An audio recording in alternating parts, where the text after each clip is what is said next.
Dear brothers and sisters, welcome back to my channel. For those of you who do not know, my name is Lakshmi. I'm an energy healing medium and a meditation teacher, and I've created this channel, Rise and Shine TV, specifically for every single one of you who are on a path of spiritual awakening and enlightenment, and on a path of better understanding and accepting oneself. Today, I would like to talk to you about reincarnation.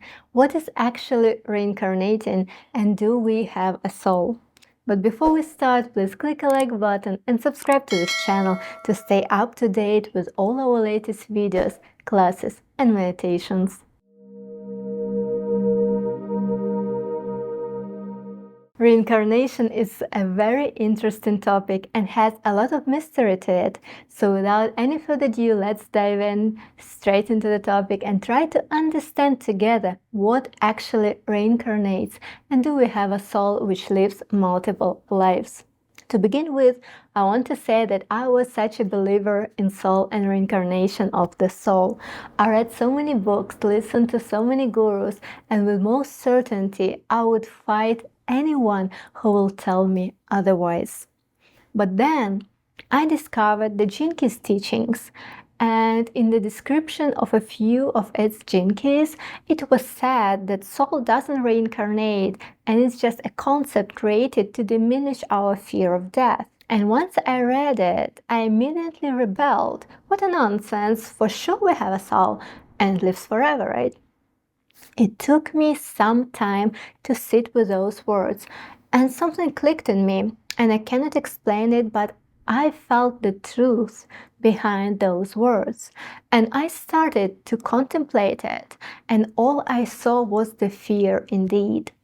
But after some time, Richard Rudd, the founder of Gene Keys, said that he changed his mind, and he released the whole series of reincarnation, the whole series about reincarnation of the soul, which you can watch on his YouTube channel. But I couldn't change my mind anymore. I couldn't explain it either, but I just felt that something is off with all this soul fairy tale people created. But I didn't have any direct experience, only what other people were telling. And especially with this era of social media, people will tell whatever others want to hear to draw more followers and more attention. But recently, after my Vipassana retreat, my understanding of reincarnation deepened, and now I can speak from the experience that I had, from what I observed, not from my imagination. Because different techniques can give you an illusion of perception of your past lives. That can be an ayahuasca ceremonies, can be past life regressions, meditations, different types of breath work, etc. Yes, some images will occur in your imagination, but that doesn't mean that it was the past life of your soul. It can be a life of any of your ancestors. Plain imagination of the archetype related to your current situation, or even a life of someone who lives now. We are all connected through our DNA and collective consciousness of humanity. Plus, our right brain is visual and it sees energy as archetypes. This is how you can see angels, gods, or goddesses, different creatures, or animals. So during my observation at Vipassana, you can see the video about all my insights here and in the description box below. During my observation, I only found these three components that create a human being, and animals for that matter, as well. So the first component is our body. Second is our mind, and the third is the stream of consciousness. The only difference between us and animals is the ability of our brain to become aware of things, situations, thoughts, and feelings. We are like a newer version of iPhone. We now have more functions and we are more advanced. So we humans need to use this awareness for direct observation of reality as is, not creating something in our imaginations. So here is what I observed about reincarnation. That reincarnation has two streams. First stream is the reincarnation of our bodies, meaning our bodies are made from the bodies of our parents. This is how the DNA with all the programs and karmas of our ancestors are transferred to us. I think everyone will agree with that, right? Before we will proceed to the second one, I want to ask you a question. If our body is made out of the body of our parents, are we the same person? By person, I mean the concept of I, your identity, the thing, the image that you perceive as I.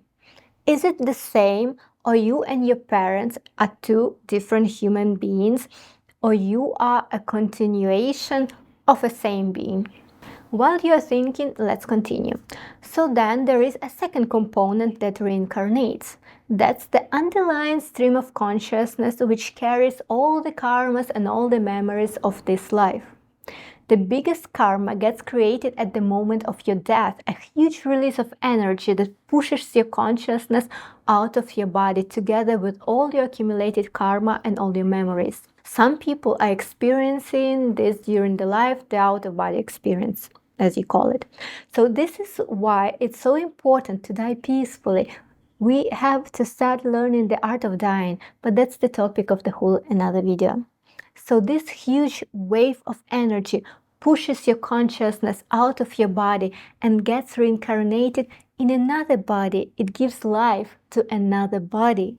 So the biggest lessons, memories and karmas got transferred to another body. Now, we're coming back to the question I asked, and I'm asking it once again, but in regards to the consciousness.